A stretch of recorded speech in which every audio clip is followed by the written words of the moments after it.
we launched the PFC laboratory launch. So let's wait. Another Memphis event. So, okay.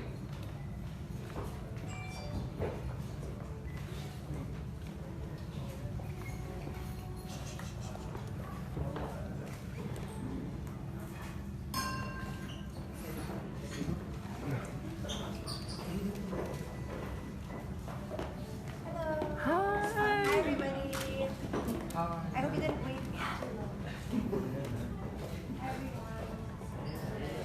Hi, Miss World.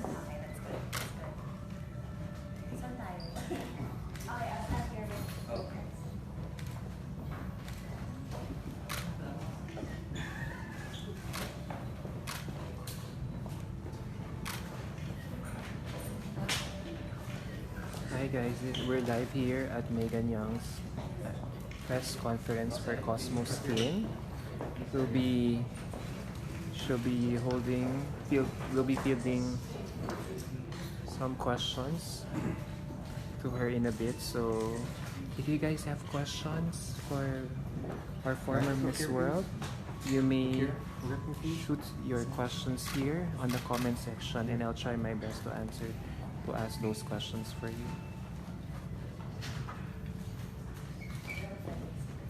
Hi, Sir Bob. Guys, at this point, I mean, there's really no set, very casual, very Freewheeling. Ang Hi, Joshua. we'll open the floor for a few questions now. Ay, naibig ko. Both Cosmo Skin Okay, pumunta na sa... Hindi ko bro.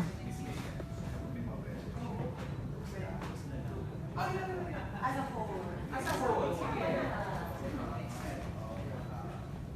Parang mali yung pwesto natin. Nasa gilid tayo. Sorry. Ano gusto niyo, sir? Okay. People. Can we provide one space lang for Megan? Umaya na tayo? Per table daw eh.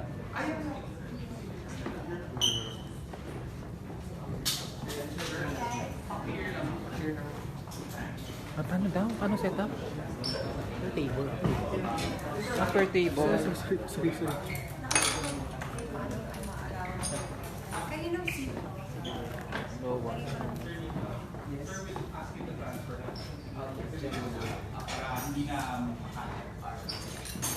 Para simultaneous.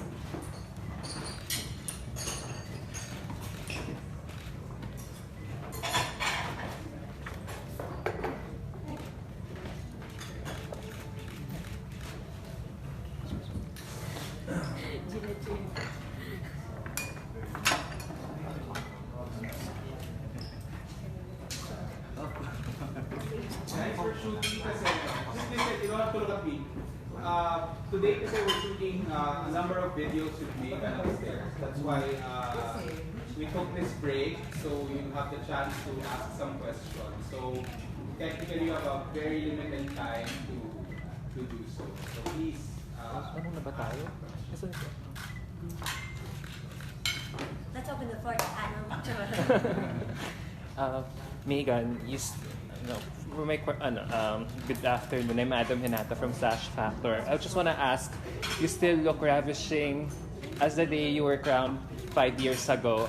I'm just wondering, does your new Cosmo Skin endorsement have something to do in how you're maintaining your youthful beauty? Definitely. I think Cosmo Skin added that extra oomph to my regime on how I take care of myself from the inside out. So I'm very adamant on skincare, and I love taking care of my skin.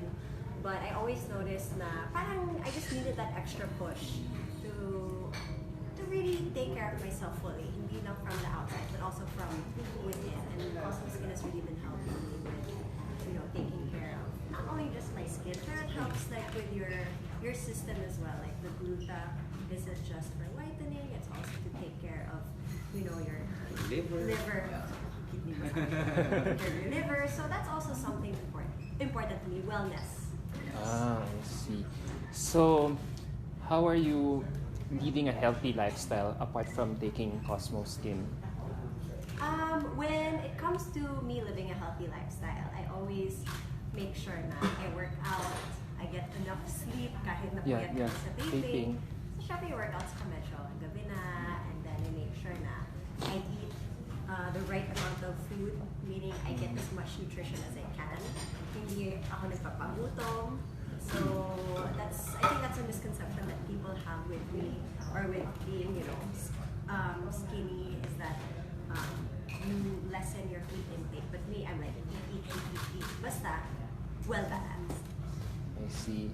Okay. Hi, Mega Robert from Tempo. So, which products kayang gusto mo i-recommend din ni Mika? Wow! Parang hindi ko may segue ka naman. Well, si Mikael, because we have the collagen one, and it's in the tube, so it's 20,000 milligrams of collagen. Yun kasi pwede mong hatiin within a day. So minsan, pag feeling ko, okay, kasama ko siya, I'll just bring one. Hatiin ko na lang, put it in our coffee, ganyan. Minsan hindi niya alam na gumagana sa inyo.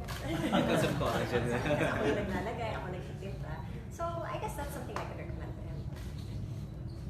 I'm Vida from Inquiry. Hello. What made you say yes to this partnership for Ambassadors Day with Cosmo Skin? What made me say yes to this partnership with Cosmo Skin is because I'm a true believer in taking care of yourself while you're still young. Some people think kasi na you have to take care of yourself pag nagka-wrinkles ka na, ganyan. Anong gagawin natin para may alis? Ako, prevention is always the key. So that's why I said yes to Sir Nino, is because it's not just about the physical aspect of it, but it's about the whole picture is about taking care of yourself. And how can you better take care of yourself by starting from the inside? You're always living up to your name, Megan Young. Yeah. Ako naman, I have a question for Sir. I was always wondering, why Megan? Why Megan? Yes, Oh, I have that. wow. Why? Well, Megan Young, because, well, she's an icon. She truly personifies the brand. So, as you can see, she's very dedicated with her total wellness. She takes care of her skin. She do the yoga. So it's perfect with the the mission of the company to give everyone a live well and feel better. And with Cosmo Skin, as you can see naman, she's really glowing and radiant.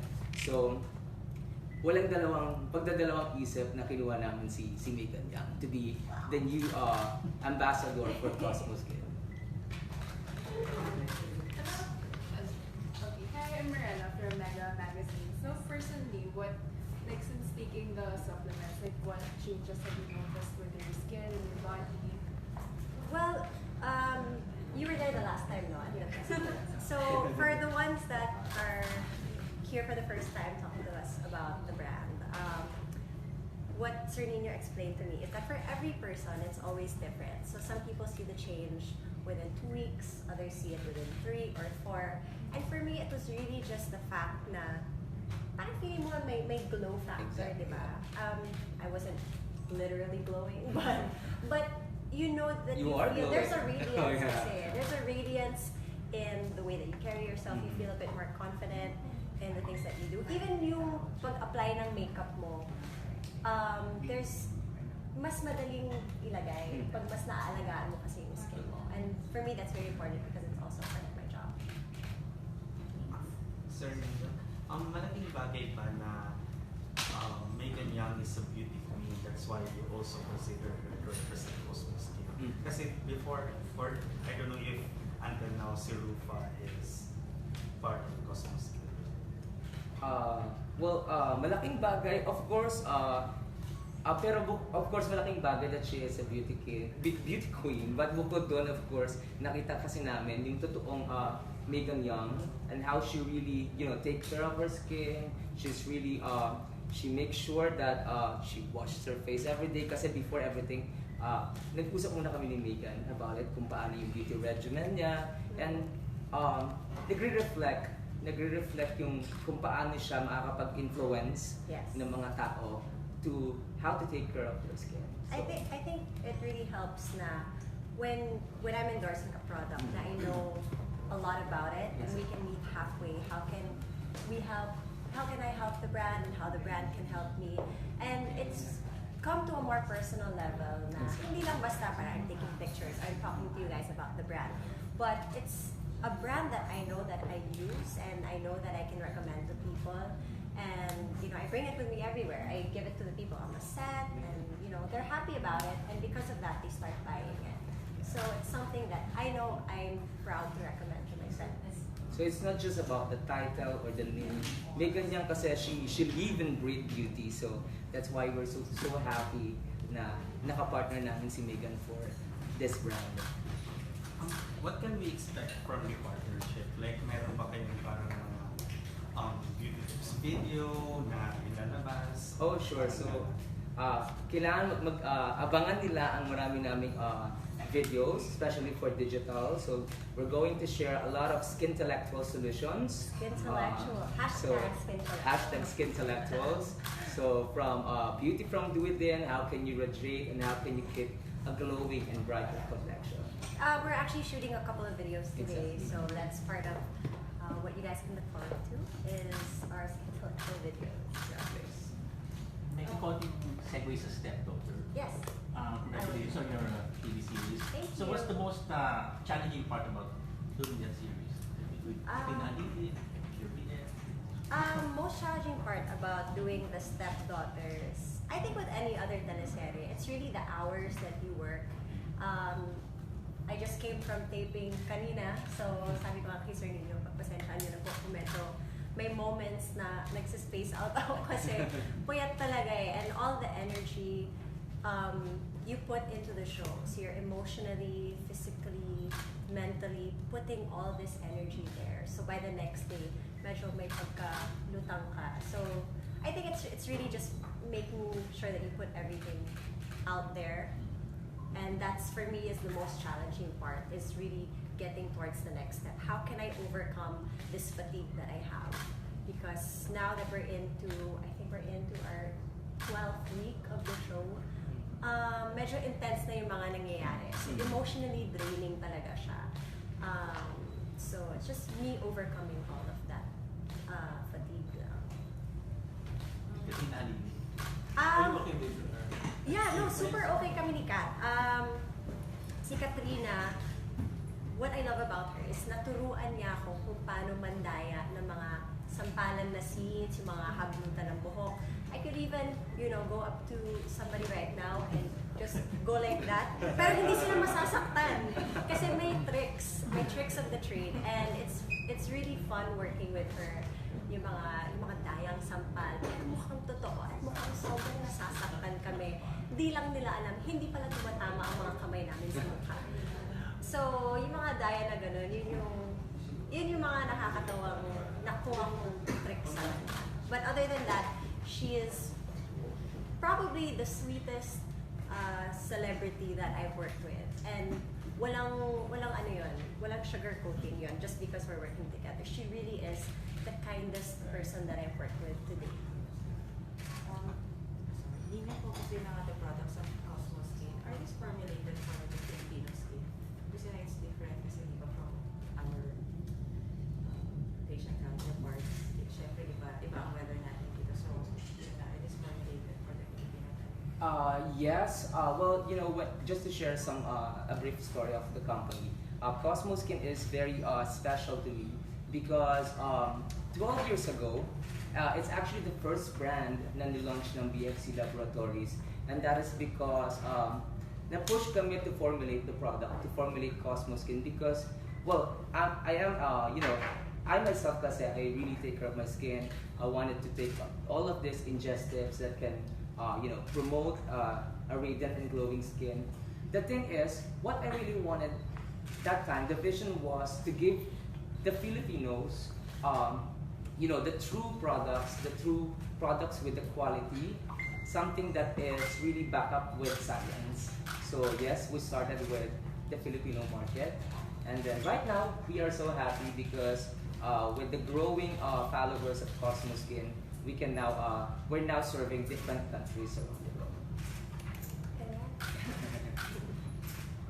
Megan, yung sinusundan kasi na teleserye mo is kontrabida doon yung kapatid mo.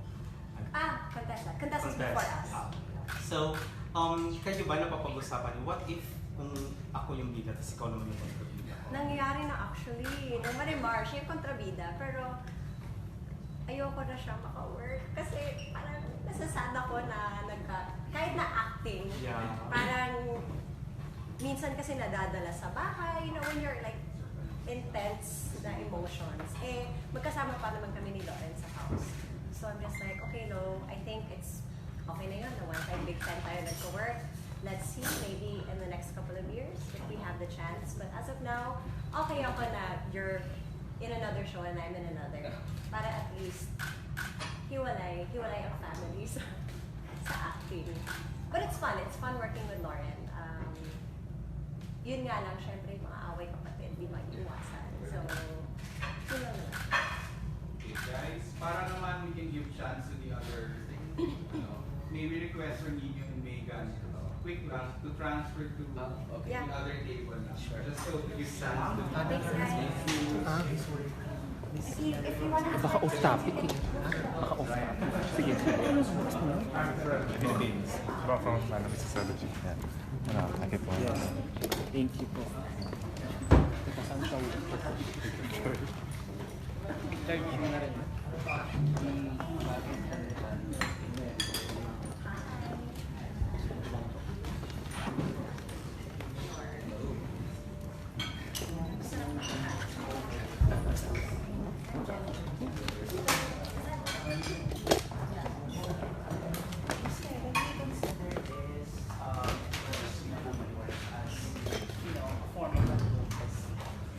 Not totally different from what somehow Miss World is pushing.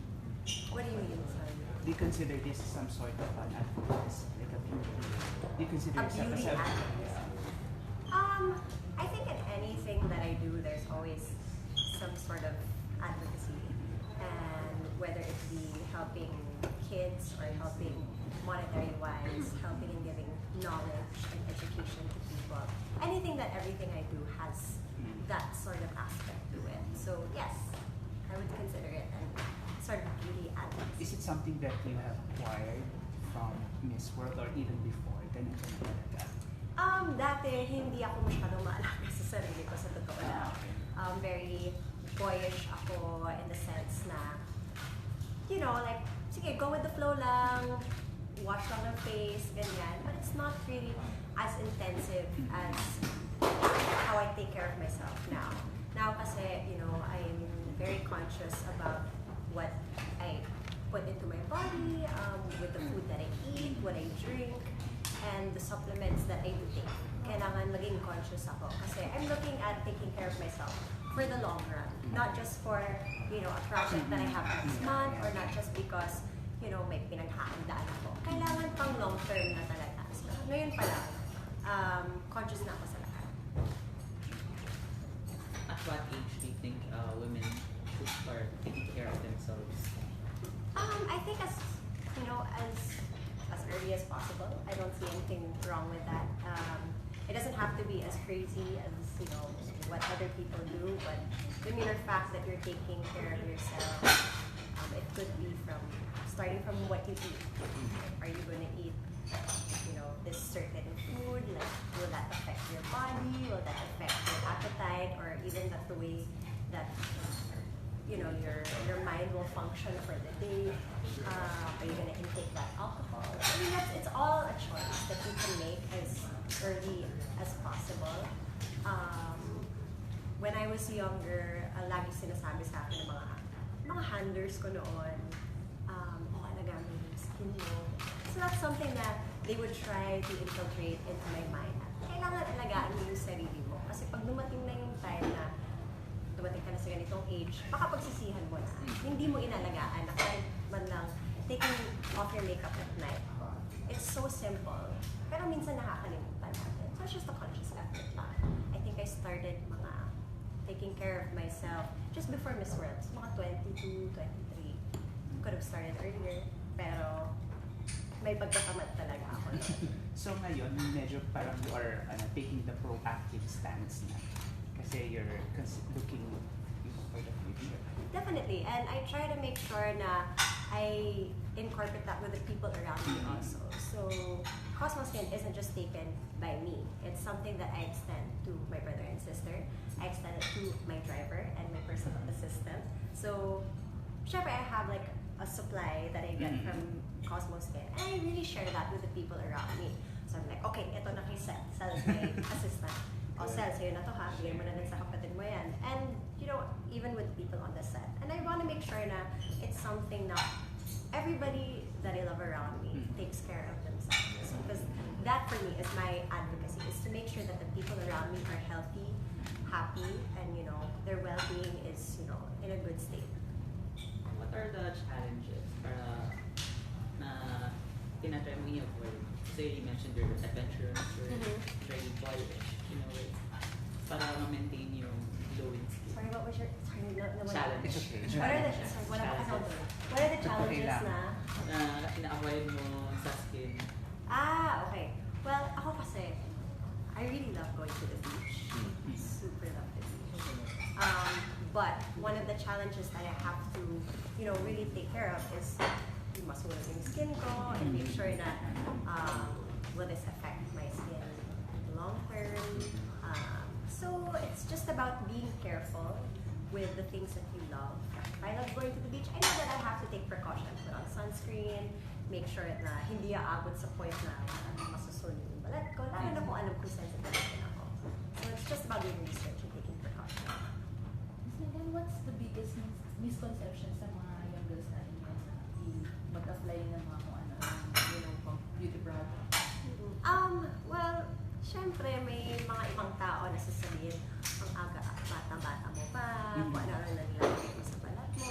I think, you know, as you know, young men and women, we have the choice naman to do what we want with our face and with our skin and with our bodies.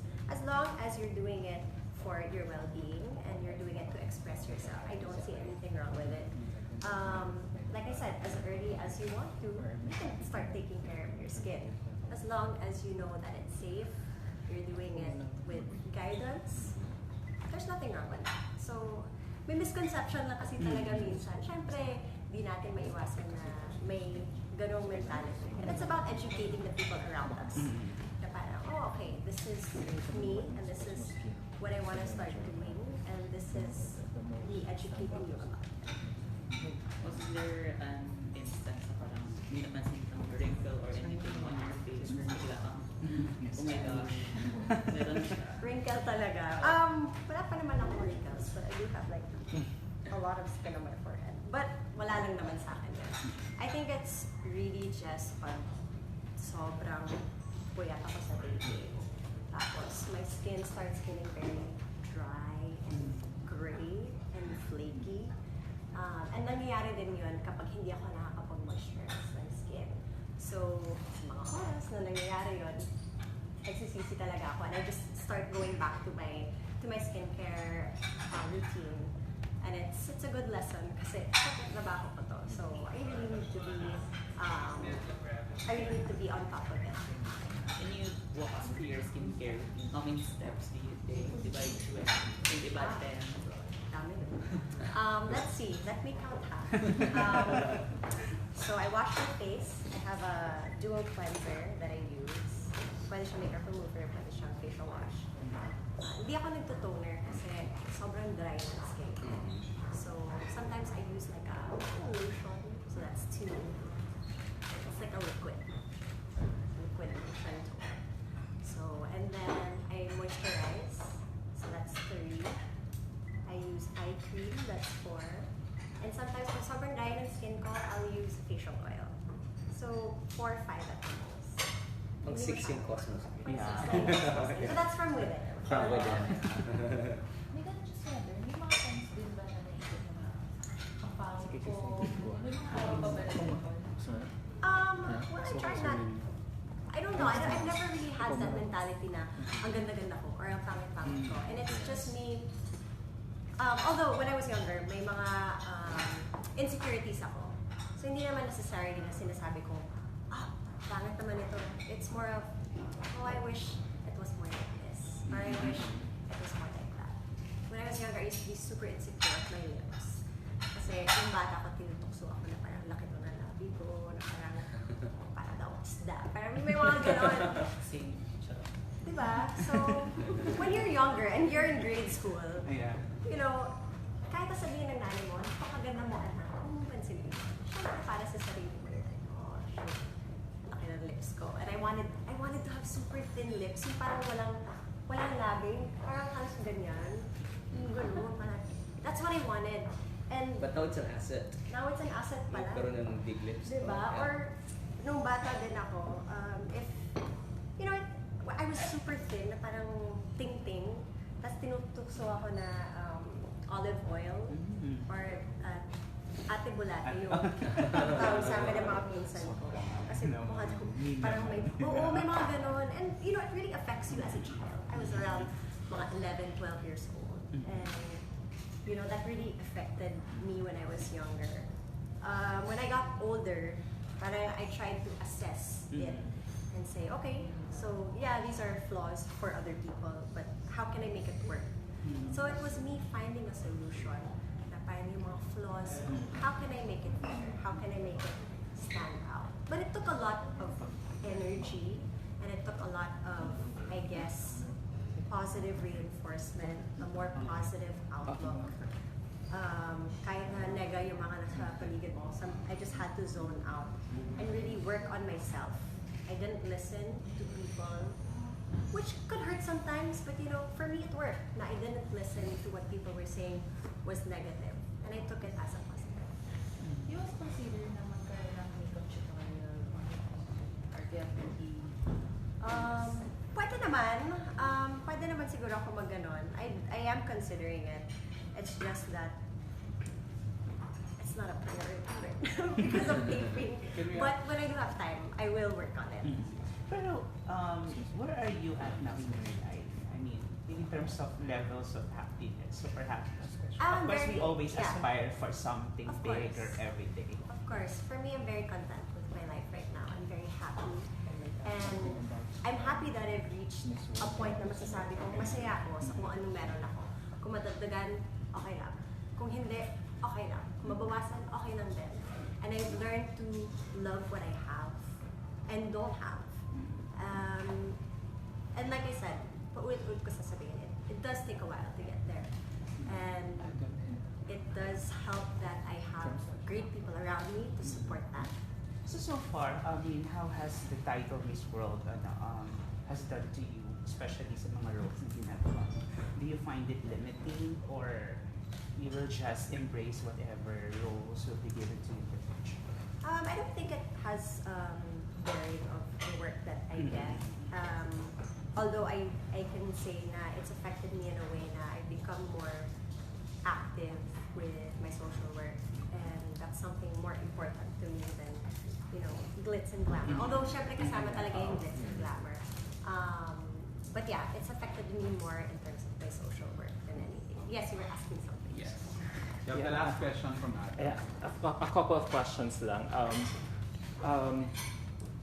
Kasi you've said before that, you've said a while ago na you act tomboyish before winning Miss World. So how do you feel that with Cosmo Skin, now God has given you a career in beauty? Does it somehow change your perception about beauty, or has it somehow allowed you to become more conscious about your looks? Well, you know what? To be honest, I still am very boyish.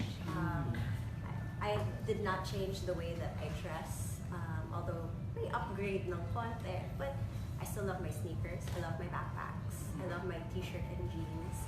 I think it's just me being more conscious on my well-being rather than the look. Of course, today, I'm dressed very nicely for you guys, and you know, I try to look my best when I'm working.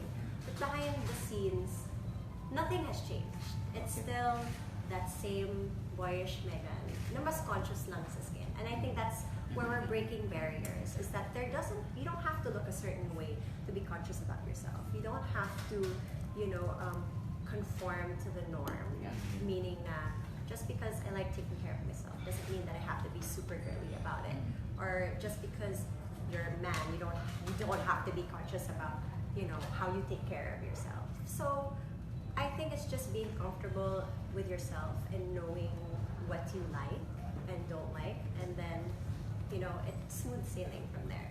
I see. Last question. Speaking of beauty, how do you feel that Miss America organization has just taken away its swimsuit competition segment of the competition? So they just announced it yesterday. The new chairwoman of the board of directors of Miss America organization, and recently announced in an interview that they're taking away. Starting this next edition, they will be taking away their the swimsuit segment of the competition, and they might even reformat the evening gown, which is similar to what is Miss World doing, right? Yes. They've already discarded the swimsuit segment of the competition. So how do you feel about it? That do you think na parang these pageants are bowing down to feminists and critics alike? I don't think that they're bowing down to feminists. I think, you know, the people behind it are really pushing for the modern woman. And when it comes to swimsuit, kami sa Miss World, it ended in my year. But even before that, matagal nang walang swimsuit on stage. Because to be honest, I mean, at the end of the day, when you win the pageant, you're pushing more towards being active in your community, and you're pushing more towards being, you know, how are you as a spokesperson? And you rarely see these women in swimsuits and in heels anyways.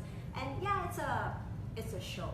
It started as, these pageants started as swimsuit competitions.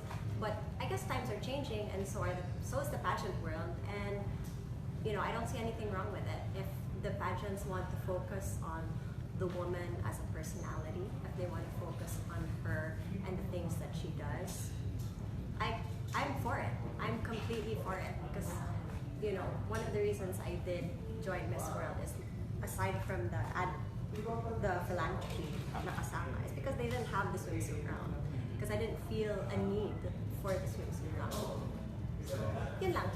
So you don't agree with what they say, that, you know, these pageants, despite the fact that they've already taken away the swimsuit segment of the competition, is an objectification of women in general, because your ability to show your physical prowess on stage?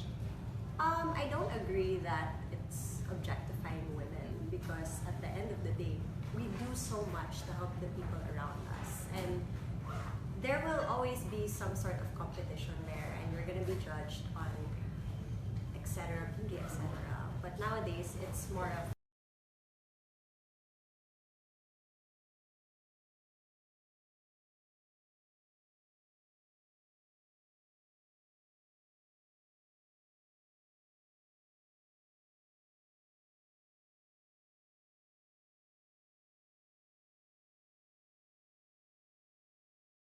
one of mga beauty queens per se. So why stop them from helping?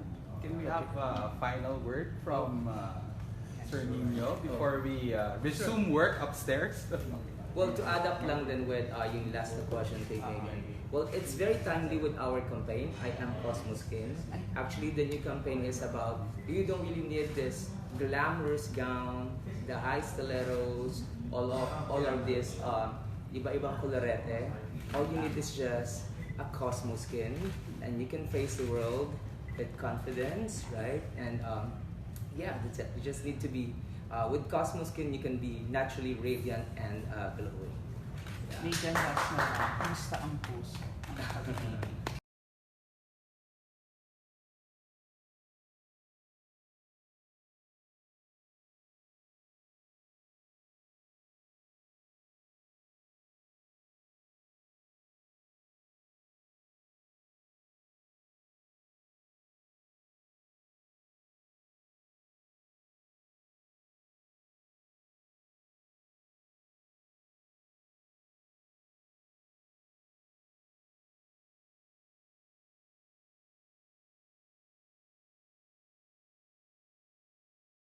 Thank you. Thank you.